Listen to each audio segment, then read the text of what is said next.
Welcome to Manager Tools. Today, the Sweet 16 podcast, our celebration of our 16th anniversary here at Manager Tools. Here we go.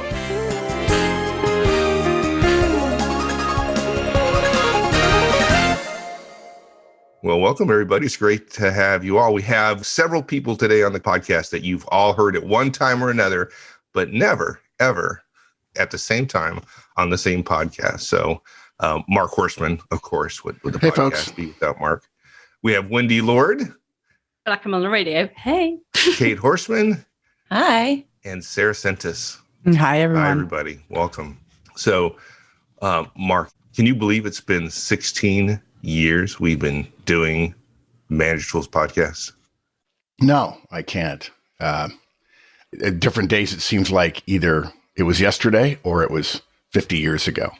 Yeah. Mark got up at 5 o'clock this morning to record this podcast. So this is probably one of those Mark days. got up at 4 o'clock this morning. 4 o'clock to be ready at 5 o'clock. Yeah. So today might be one of those days that you're thinking differently. Good one. Coffee takes longer to brew in California. Well, some of us have to pack because we're traveling after we're presenting for 2.5 hours. Yeah, you thought you were going to wind down after 16 years, right? Now you're just winding up. It's not Just 16. getting started. Apparently, it's not 16 years yet. So there we go. That's true. Another 2 weeks. So That's true. After 16 years, you will be winded down. Yes, that's right. So we have some listeners who, and we know because they've been licensees way back to the very beginning. They've been with us forever, and they probably know the story. Well, I hope they know the story of Manager Tools. We've talked about it once or twice, not many times, but we've talked about it. But we have a lot of listeners who've joined us since then. We thought it might be interesting to go back to reminisce a little bit about the beginning of Manager Tools. And Mark, you remember that. I think the genesis of all those folks. We can talk about the beginning of Manager Tools at the beginning of the podcast. Let's talk about the beginning of Manager Tools, which was Horstman and Company. And I was at a large telecommunications firm at the time. And I joined this organization, and everybody hated it. It was a big IT organization responsible for billing and accounts and 20 million, managing 20 million customers, feeding telemarketing and customer service. You can imagine the impact the organization had, but it was large and slow, and everybody hated it. And it was one of these jobs. It was kind of one of those widowmaker jobs that nobody wanted. So I go down there.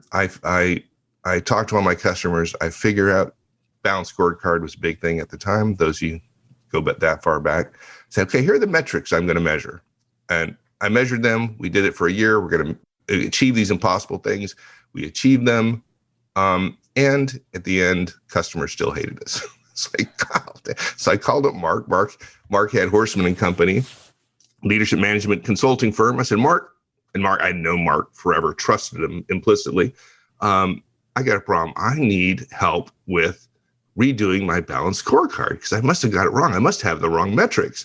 So he said, okay, I'll come and help you. So he comes to the organization. He spends 2 weeks with my folks. I just set him loose. Just go figure out what we got to do.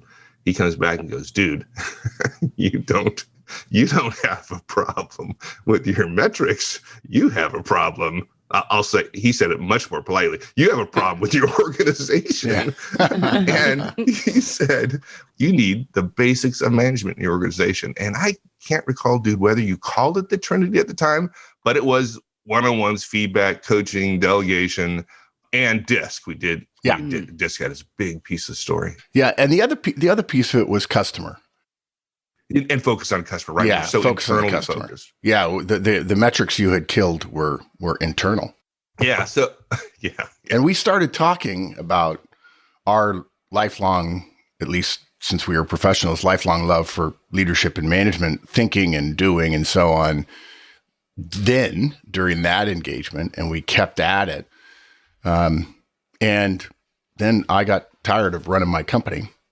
Well, the real piece was, I think, now I'm going to take some credit for this because I did say at the end, now Mark wouldn't say this, but I'll tell you, guys, I had managers coming into my office crying, literally crying about the impact that Mark's work had on my organization.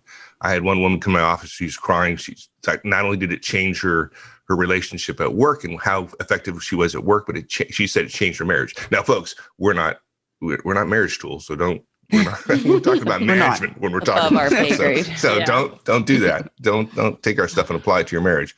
She did, and she was crying about it. I had somebody who was on the verge of losing their career and turned into somebody that the customers just absolutely adored and loved. I have many, many stories.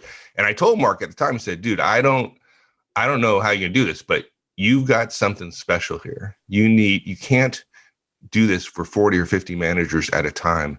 You got to go change the world. You can change the world with this stuff. And Mark and I always had that belief, right? That management could change the world.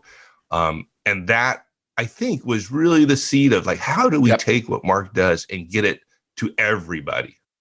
Yeah. And then in Christmas 2004, we tried several different ways to get things started. And then Christmas 2004, your wife gave you an iPod for Christmas. And you called me, I think, a week or so later, and you said, dude, I've figured out what we're going to do. And I said, okay, what? You said, we're going to do a podcast. And I said, I'll never forget it. Just like in that geeky way, we're going to do a podcast. Yeah. He had studied all about podcasts. And those of you who know podcasts know that was before podcasts were cool. I'm not sure they're cool yet either, but still, they weren't cool then. And he said, we're going to do a podcast. And I said, okay. And then about a second later, I said, what's a podcast? Because at the time, I didn't own an iPod. And as some of you have heard, the story goes from there that Mike then proceeded to create, as a classic high C, a 9-page Microsoft project plan. At the time, I was flying back and forth from my home in Texas to Washington, D.C., where Mike lived, to take care of a different client.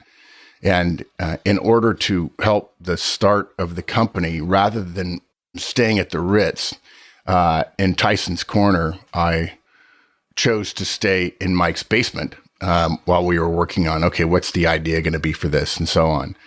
And one time I was flying in, cookie crumbs in your couch downstairs.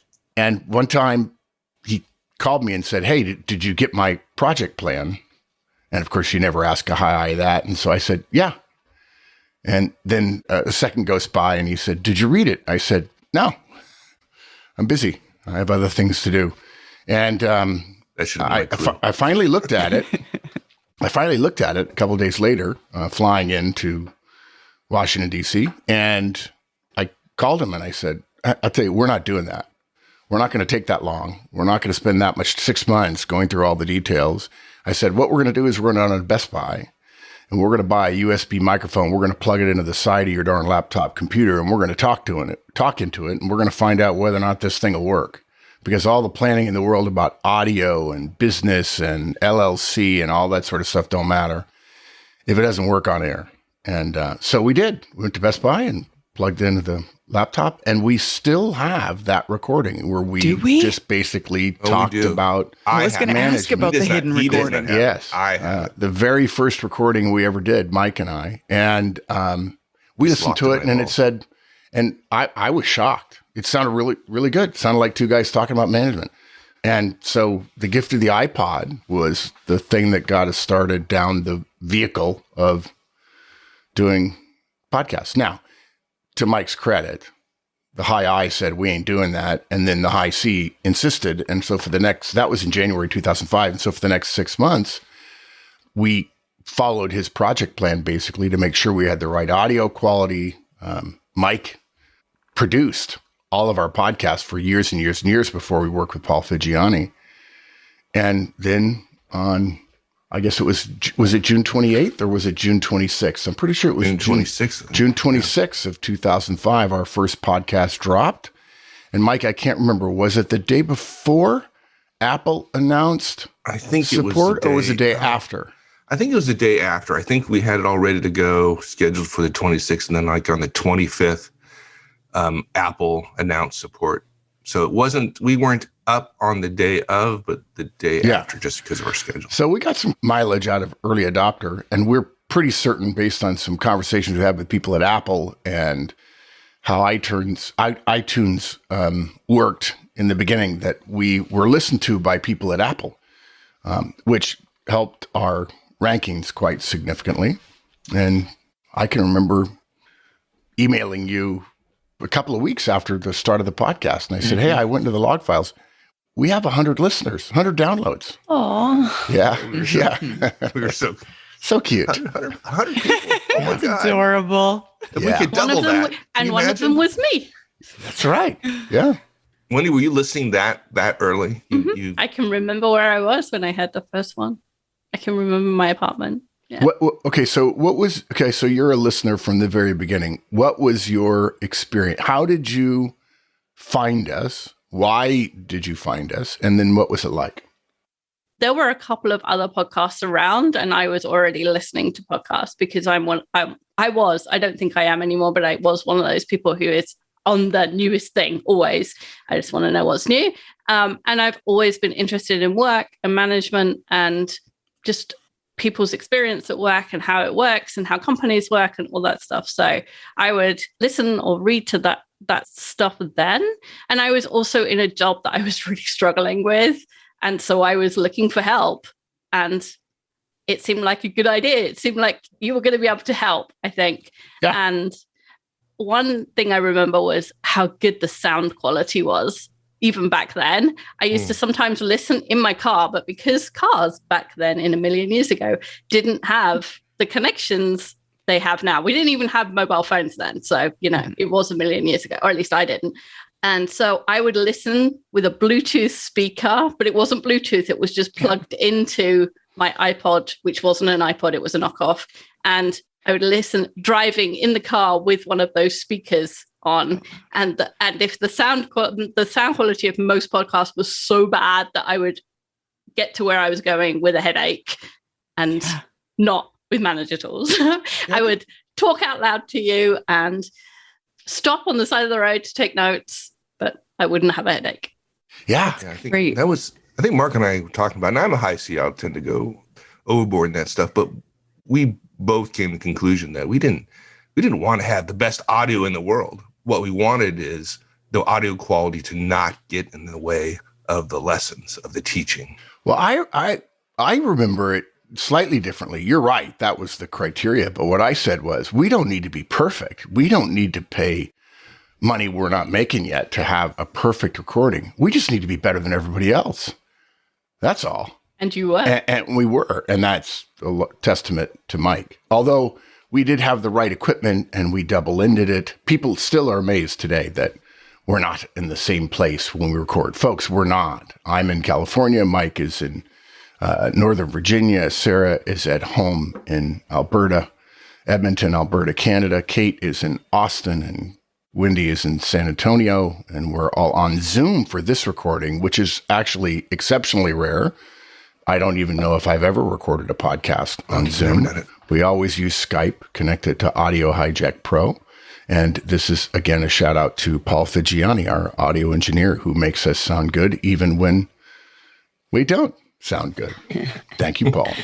That story makes me think the fact that it's probably the first experience I've heard of someone personally being both fast to market and with quality, right? Like you guys were you were first off the blocks and also, at the top of the game in that sphere when you first started. I'll tell you why. One of the reasons why we got lucky in that regard is because the vast majority of podcasts do not have their own content. And so quality is can be determined to some degree by the interviewer's ability to interview and preparation, but typically that's not going to be the case for a weekly podcast. For many people, it's not a money-making endeavor. But the quality is determined by the caliber of their guests and their preparation, how good they are.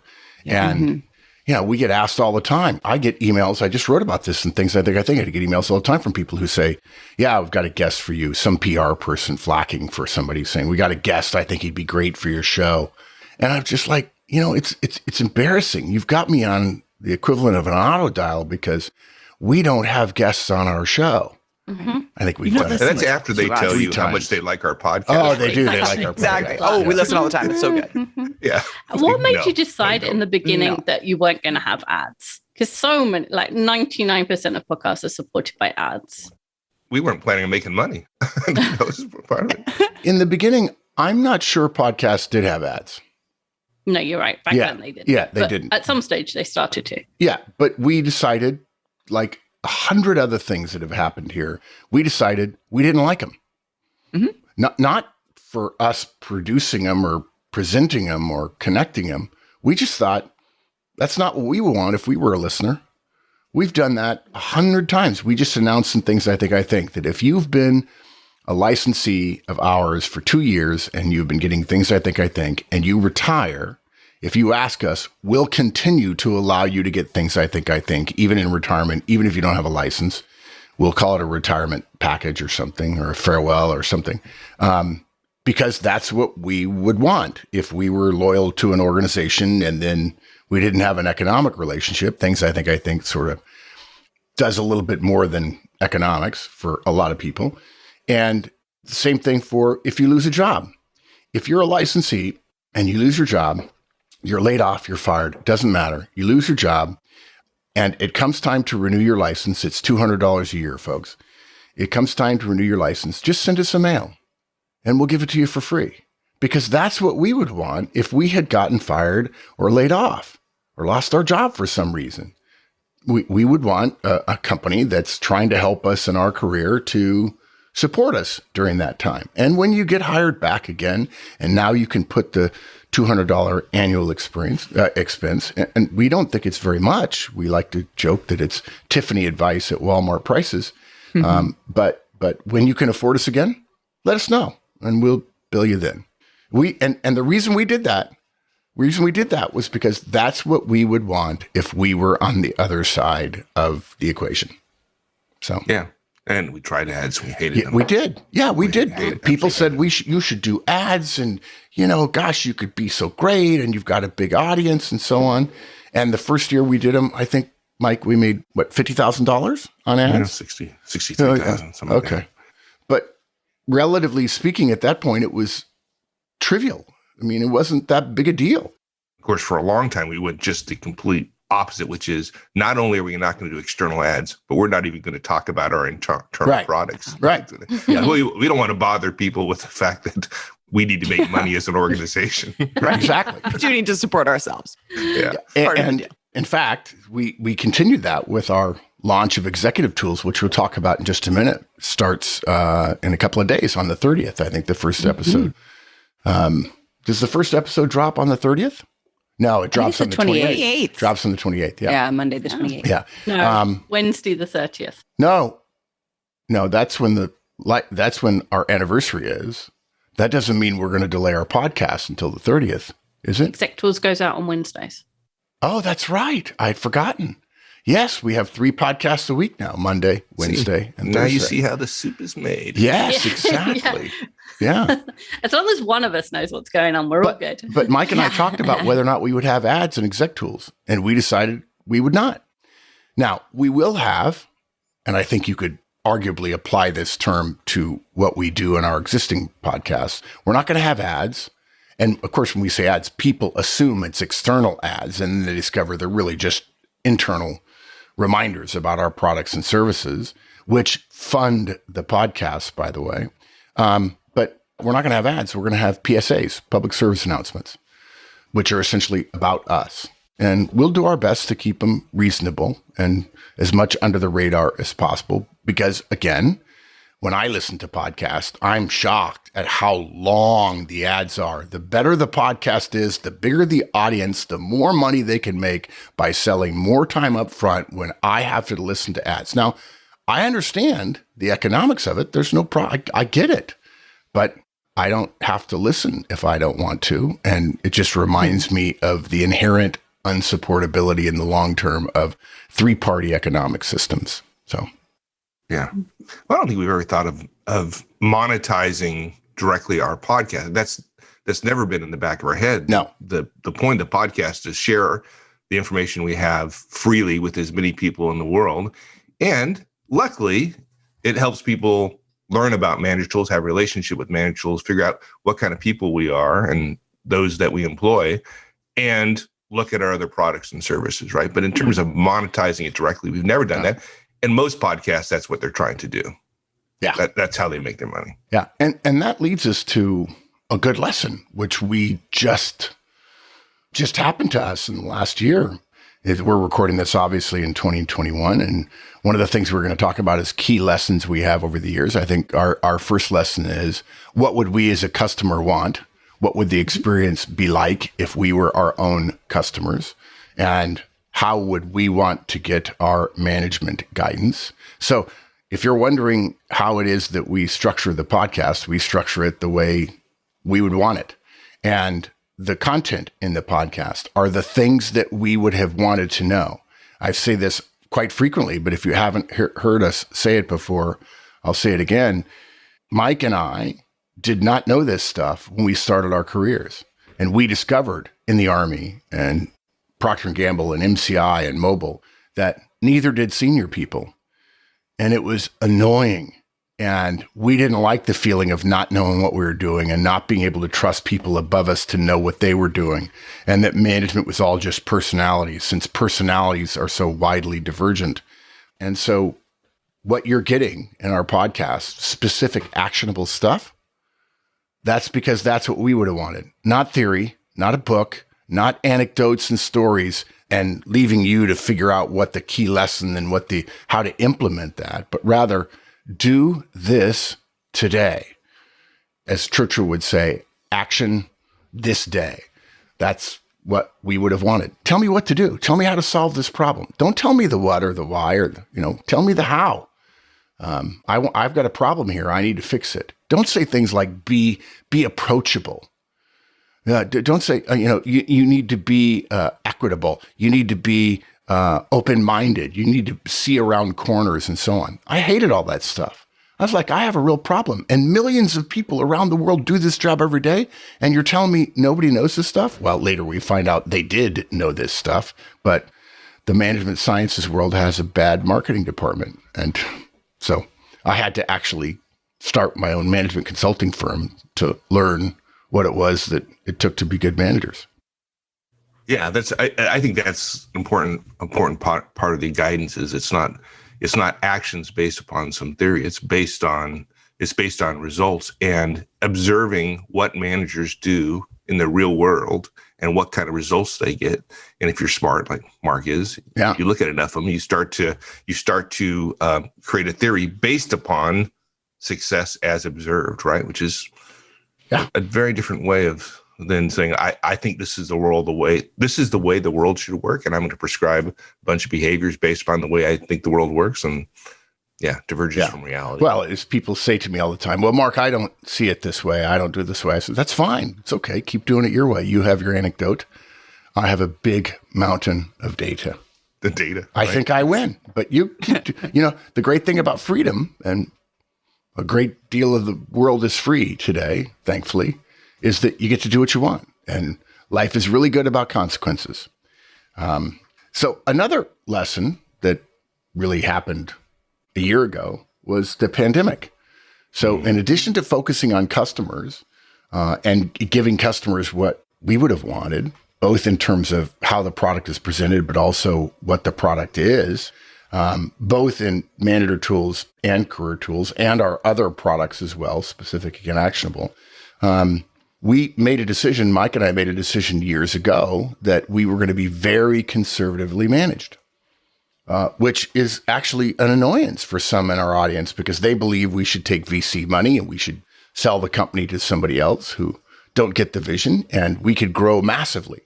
We could have a huge advertising budget and we could buy customers essentially. And if we had more customers, we would be more successful because we think we could keep them.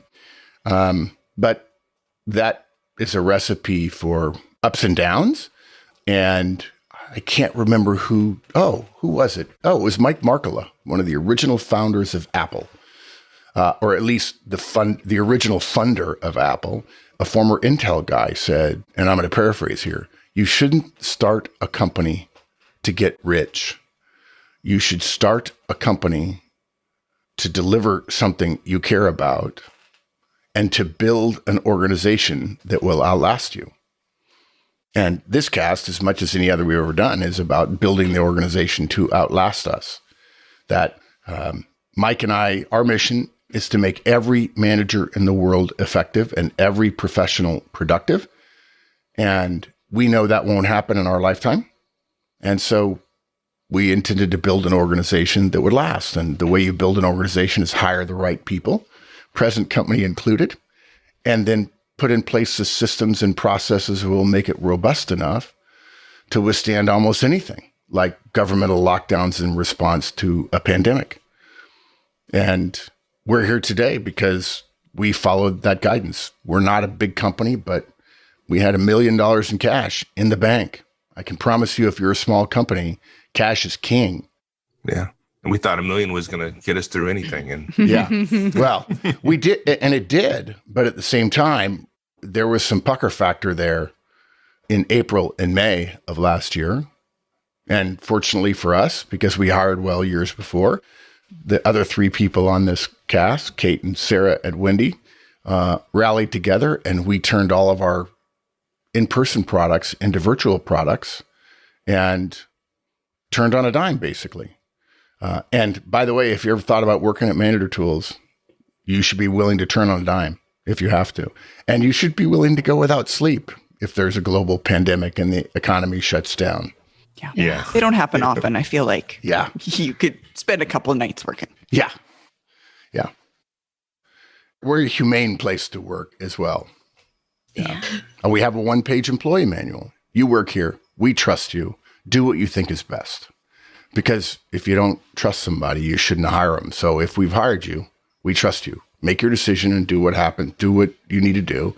And then we'll see what's what afterwards. And if the results are good, you'll get positive feedback. And if the results It's are bad, amazing. you'll get those negative principles feedback. can get you through a pandemic. Yeah, Yeah. they can. It's amazing. Yeah. And it was the best 9 people to be working with in a pandemic.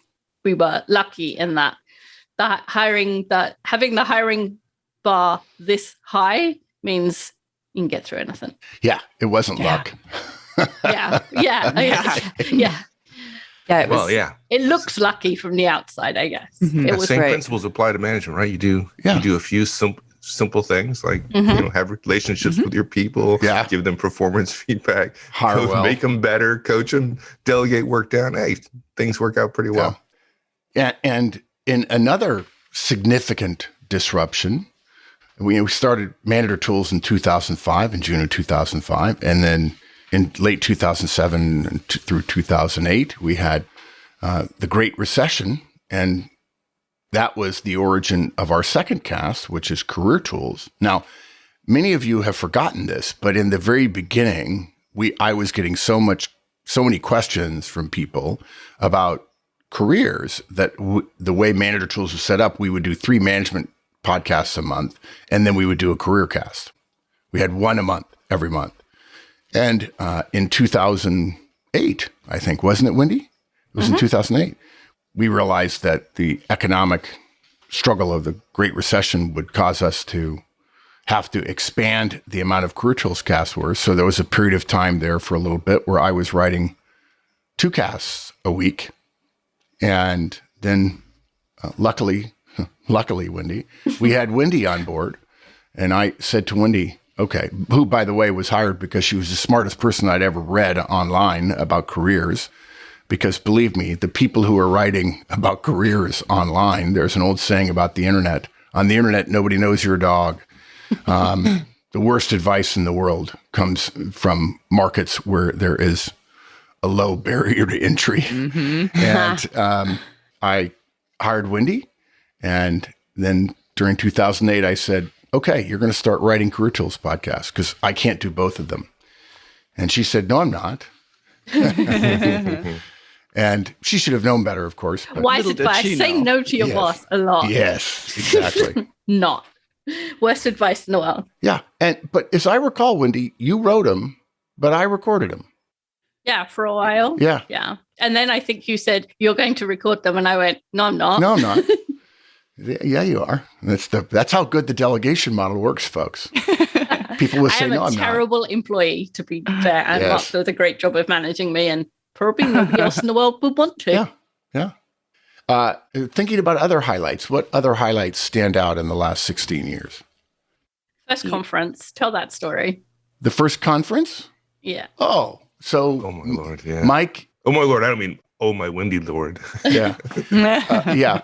We had been doing podcasts for a couple of years. I think things were going well. The audience was growing quite successfully. We were amazed at where we were ranked on iTunes. At one point, we were the #1 business podcast on iTunes.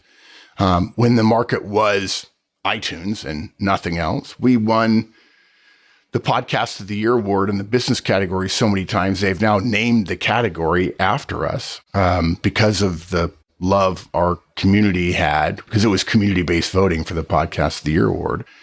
But Mike one day said, hey, we need to make money, because we always knew we needed to come up with a revenue model. And I said, okay, we'll do a conference, a 2-day conference. It'll be a management conference. And he said, you can do that? And I said, I remember exactly where I was. Sure. Table on Marshall Pond Road. I don't know if you know this or not, Mike, but you were a client of mine and I used to do this. And I said, and here's the agenda. And I wrote it out on a piece of paper. 2-day agenda. Here it is. That's about it. And so we announced that we were going to have a conference and had no idea, it was at Dulles Airport, how good it would turn out. It was awesome. 2 days, right? 2 days. We were expecting 20, 30, 40 people, and we had over 100 that first time. Yeah. Those who've been to a conference know we do introductions at the beginning. This particular conference, I think the introductions were like 3 hours. 3 hours. It was this love-in thing. We had pieces of paper all over. It was Old Home Week, people coming together and saying, oh my gosh, you listen. And oh my gosh, I can't believe this. And we were 2 or 3 or 4 hours behind by the time to finish the first day. And we got back into our hotel room. In fact, Kate was there helping. And I said, I got this. I can do this. And I caught us up the next day, the 2 days. And that was our first conference. And then we had one in San Antonio, as I recall, our second conference. The hottest conference yes. of all time. Yeah, it was a good hotel, a good room, but boy, it was the room hot. was cool. The room was very cool, right? Yeah. Yeah, it was great. No, it's just that we couldn't. Yeah. It was just so hot. Yeah, in the couldn't afternoon. go outside. Yeah. Yeah. And then we went to, as I recall, Amsterdam, our first international conference, and that's where we met Wendy, as I recall. Yeah, and we went to Amsterdam and London, right? No, Yes, you came to London afterwards, not for a conference, but afterwards to do a meetup. Yeah. In a pizza restaurant, in a basement. That was the first example I'd ever seen in real life of British Reserve. Because they were still hungry, but wouldn't say anything. Yeah. And Wendy was like, we need more pizza. Yeah. And Wendy, if I recall correctly, you have shared with us an email you sent to a friend of yours after you attended the Amsterdam conference that I presented from 8 to 5 or whatever. And then I opened it up for questions like we do, open Q&A. And I didn't finish until midnight. And it was a management conference. I remember. I would say that was not as much about our content as it was about how hungry people were. One of my favorite books is called Come Thirsty, meaning the spigot is on. There's a lot here. Come thirsty, because we're going to do that. It wasn't written about us. It's a Christian book, but they were thirsty. They just kept asking questions. And finally, one of y'all said, hey, you have to do this again tomorrow. And we need to get you back. It was tired. Yeah. Yeah. Those original Q&A sessions, we used to let them go as long as we wanted. And it was hours and hours. And another bit of history, we had cocktail parties. We did. 2-day events. And at the end of the first day, we had cocktail parties so that people could meet and chat and so on and start forming a community. And we had to stop them because there was so much noise in the room and people were standing in line to ask me questions and I had to raise my voice and I was losing my voice at the end of the first day and couldn't go. It was very, very hard for me to finish the second day. So we got rid of the cocktail hours. Standing in that room, in the cocktail room, just we were all just so tired, and just everybody trying to like, yes, we're so excited to be here. Yes. Yes. Yeah. Not as excited as we were that you were there. I remember. Another highlight was Wall Street Journal. Oh yeah. That was a big thing. I remember going down to the desk of the hotel in San Antonio that we were at, and there at the front desk, we had been told that the Wall Street Journal would have the article in it, and there it was on the counter at the checkout desk at the hotel. I opened it up and I was like, wow. And I'll never forget Dahlia, the reporter, emailing us and say, hey, we want to do a feature for you for the Wall Street Journal. And I said, okay, happy to do it. And so we got interviewed. Mike and I got interviewed. And then a week or two before the article came out, somebody wrote and said, my manager says he wants art for this, which is a term meaning they want to take a picture. Art. Nobody's ever used that term associated with a picture of me. That's for sure. And what was funny was they said, we want a picture of you podcasting. I said, well, that won't work. And I explained again about double ending, and it would just be boring. I'd just be, my mouth would be open and there'd be a microphone and Mike would be somewhere else and doing it. And we really didn't want to do it together. And he says, well, okay, where are you? And I said, well, I'm in Pebble Beach in California. And as it happens, Mike is flying out and we're going to be together for a week. So maybe we can take a picture somewhere outside. And they thought that would be okay. So I called my friend David Hoyk, who's an executive at Pebble Beach, and he referred me to somebody who could set something like that up for us. And I talked to them and I said, hey, how about a picture in front of the 18th green at Pebble Beach? And I was informed, and of course, David knew this, but wanted somebody else to tell me this, that the view sheds, the iconic views that are Pebble Beach are owned by Pebble Beach, and you cannot use them for a commercial purpose Copyright. without the express written consent of Pebble Beach. And so I was kind of flabbergasted, but I respected it. And then I said, well, so he says, maybe there's somewhere else we could do it. And I didn't want to do it in a hotel ballroom. And I said, well, what about the tap room, which is the most famous 19th hole in golf and one of my favorite restaurants in the world? And she said, sure, that's fine. And so if you'd ever told me, I mean, there's an old saying about being in the Wall Street Journal. There are two ways to get into the Wall Street Journal, and only one of them is good. And if I'd ever been in the Wall Street Journal, I'd want it to be good. But you never convinced me in a million years that my picture with my business partner, Mike, would be in the Wall Street Journal in the tap room. It was Being the Wall Street Journal and then having a tap room burger afterwards. Yes. That's heaven. It was pretty great. Pretty good day. Yeah. Pretty good day. So should we make some announcements? I've been going on for 40 minutes now. Can we make some announcements about what's happening at the We have announcements. Would someone else like to talk? We have some more highlights coming up. Right? Yeah. We talked about past highlights, but we've got more coming up. We've got the changes to the license, right? On June 30th. Yep. Wendy's probably the best person to speak to that, given that I didn't know when, the date was. So I'd love to. On June 30th, we are making permanent the changes that we made for the pandemic. So we are including a bunch of other products with your license. So you will have access to the interviewing series, resume workbook, first job fundamentals, and the video feedback series forever, or at least for as long as you have a license, including all the show notes that go with that. And you, as licensees, will have exclusive access to executive tools.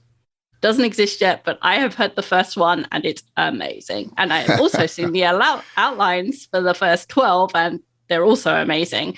They are what you need to know before you become an executive, so that when you're one, you are ready to be one, and you know the change in mindset that you have to make in order to be successful. Mark was dictating to me last week, and I was just like, oh, "This is gold." I'm so happy I know this. The moments gold. when the hairs stand up on your wrists.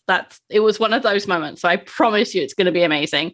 So licensees will have access to that. You get a super duper personalized RSS feed just for you with your exec tools, podcasts on it. And I'm sure there's more, but Yeah. that I'm forgetting. As I like to say about executive tools, do you think they're going to teach you how to be an executive when they promote you to become one? Hell no, they're not. And that's what people learn when they become managers. They didn't teach me Yeah. anything. I have to Yeah, I was figure it out on gonna my say own. They didn't Yeah. teach you how to be a manager. But when you become an executive, you no longer have the learning curve, the long, slow learning curve that so many managers have. It's expected immediately. Yeah, you know what you're To doing. that, did they teach you to be a professional? No, they taught you to be a finance person or a Yeah. IT Yeah. Java coder or whatever. Nobody ever teaches that stuff that's not skill based. Yeah. Mhm. Yeah, and I think people's perception of what executives do are sometimes wrong, Yeah. right? So Yeah. Might be time Mildly to so. different. before you get the job, Yeah. you might want to figure out what you're going to have to do and whether you're Yeah. willing to do it. And I just wanted to make sure that we're all on the same page. Manager tools. Real-time discovery here. Manager Tools comes out on Monday. Executive Tools comes out on Wednesday. Career Tools comes out on Thursday. Yes. So Yeah. we have Executive three. tools is going to be every other week. Yes. Not Okay. every week. Yeah. Good to know. And we're going to have 3, and you can only get access to Executive Tools as part of your personal recurring license. Yes. Exactly. Yeah. Yes. So and, exciting. And talking of the same page, we're not changing the price. It's $200 now. Yeah. And if you're already a licensee or you buy it now, when you hear this, your accesses, the benefits that you get will be changed automatically on the 30th. Mike and his team are doing some magic that I don't understand. And so you can buy it now for $200 or you can buy it the day after for $200. It's the same price, but you will get all of those extra benefits. And a whole bunch more because we have a phase 2 of the license upgrade, which is still in planning, but will come. I think the plan would be, though, that it's going to come this year in 2021. Yes, because we have more products slated to come out in 2021 and 2022, like Manager Tools Disk product.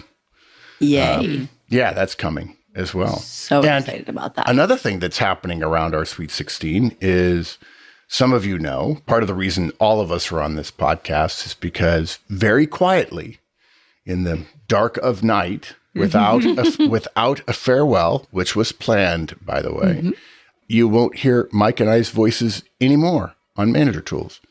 After 16 years, we figured you've had enough of us. And we made the transition to 2 people who are running the 2 biggest businesses we have at Manager Tools, which are clients and public conferences. And that's Sarah and Kate. And they are now the voice of Manager Tools. I told them that they should just start writing the cast too. And they said, no, they're going to let me keep doing that for a little while. And both of them weren't stupid enough to say, no, I'm not. to you. Yes, They that's just right. went, Yeah, right. Oh, Yeah. yeah. It's like, Let us at it. Yeah, there you go. yeah. Yeah. Well, they not only said yes, I think secretly they were thinking, what took you so long? Because we can No do one better. said that out loud. No, exactly. You did. Right. You're right. That is true. No truer words were ever spoken. Classic Yes. Sarah. And in addition to that, I'm coming off the road. We've been talking about it for years. In fact, I think it's been 4 years ago that I wrote the most responded to things I think in history. Things has been going on for 12 years now, I think. Maybe even we're on our 13th year. And I wrote a long things I think issue called a valedictory to traveling, to being on the road, about my experiences being on the road and the millions of miles in the air I had and so on. And it only took us 4 years to make that transition. Partially because now we have 3 full-time presenters, Kate and Sarah and Andrew Spillman now as well. It's funny, Mark, that you say 4 years. I had a memory pop up on social media because it does that now. It reminds Right. you of things from your past, which, That you want to forget. yeah, you know, Ooh, good I posted times. that picture. Just me. Luckily, all the pictures I post are of dogs. So it's cool. Oh, yeah. And there was a status post that said, Mark's coming off the road. It's the end of an era. And it's from 6 years ago. 6 years Yeah. ago. 6 years ago, you said to me something like, I think I'm going to come off the road. I'm not going Yeah. to travel. And that was right before I started working here. Yeah. And then Well, it only took me Well- 6 years to get you off the road. what is that line from The Godfather? You think they're out and then they pull you right back. Right? And as if to prove everything you've ever said that your calendar represents your priorities, I was looking at your calendar for a couple of months from now, and it is empty compared Yes. with, days when you traveled where it would Yeah. be full Yeah. from Well, 5 a.m. until midnight, like it is today. mhm. Yeah. Right. But in 6 weeks' time, it's empty. Yeah. And so Yeah. your calendar proves you are actually this time coming off the road. Wendy, you do Yeah. realize that there are hundreds of thousands of people listening to this podcast, and I'm now going to be deluged with emails. Right? To talk We on the spent so much phone time six to answer weeks I from said now. comparatively. Yes. It's not from 5 a.m. till midnight now. Like That's it's true. not empty, but comparatively, and Mhm. as if to prove that point, there is no travel on. So Yeah, listen, everybody, you can't delusion with emails because we specifically said we'll record and we need you to keep writing until all Yeah. the words are gone from your Yeah. head. yes. To There's which a lot Mark, of words in there. yeah, to which Mark promptly responded, "Okay, I'm going to write another book." Yeah. And so Yeah. there's That's that. recurring. That's a recurring theme throughout the Yes. history of our podcast. I kept on asking Mark, "Do you have any more? Are you going to run out in the next 2 months?" It's like, Yeah. No. I actually, I'm we just had a discussion about another conference, right? A professional Yeah. tools conference. Yeah. Yeah, about the basics of being a professional, running meetings, and all the things that go along with managing and being a professional, but aren't the Trinity They don't or teach you. DISC. Yeah, It's like and it's not as pertinent anymore, but I always think of it as the same way that kids graduate high school not knowing how to write a check. yeah. I mean, we don't write Life as many skills, checks. right? And yeah. Or, Personal do finance taxes generally, or something. taxes. Yeah. Anything like that if you graduate high school and you don't know how to do that stuff, having to learn it when you need it Mhm. is much more stressful. And it's, stuff like this, learning it before you get there, you're head and shoulders above everybody else because Yeah. nobody knows. Yep. And nobody's teaching it. There's no evidence that anybody's teaching this stuff Right. other than us, which seems a little weird to me. Yeah. But we're just going to keep doing what we're doing. We've been doing it for 16 years. We'll be doing it 16 more years from now and 16 more years after that, because our mission is every manager effective, every professional productive. And that's not going to be achieved in my lifetime. And so therefore we have to build an organization that will last until that happens many, many years from now. Yes, we do. We are very lucky. Wendy, you said we were lucky earlier, but we do feel very lucky to be doing this. I feel very lucky to have as many great colleagues as I do. And I can promise you folks, we think about you every day. And we want to make your lives more effective, healthier, wealthier, more successful, more spiritually rewarding. We want you to have your directs come up to you and say, "You're the best manager I ever had." If that happens to you, you'll never forget it. And by the way, please don't send us an email saying that we're the ones that Manager Tools did it, because as we tell everybody when they send us that note, nope, credit always goes to the one in the ring. A lot of folks listen, and some folks implement it. And if you're implementing our stuff, we say thank you for trusting us. This is a labor of love, and we intend to keep doing it until they drag us off to jail. Anything else? No, I think that was a great way to end. This is the best job in the world, and we're incredibly lucky. And every one of those emails that we get that says, "You changed my life," or even "You just made my Monday better," means the world to us. And we'll continue doing so for the next, That's why as we long as I Millennium. can have Millennium. the energy. Yeah. All right. Thanks for one. I love each and every one of you. And for those of you who listened this far, thanks for being there for us, because just like any relationship, it's a two-way street. And we do what we do because of who you are and what you want to become. It's an incredible honor to be a part of that, because we know how important it is to you. And trust doesn't come easily, folks. So, Yeah. Thank you. Thanks, everyone. Okay. Thanks, Bye, guys. everyone. Thanks, everyone. We'll see you next week. Have a great one.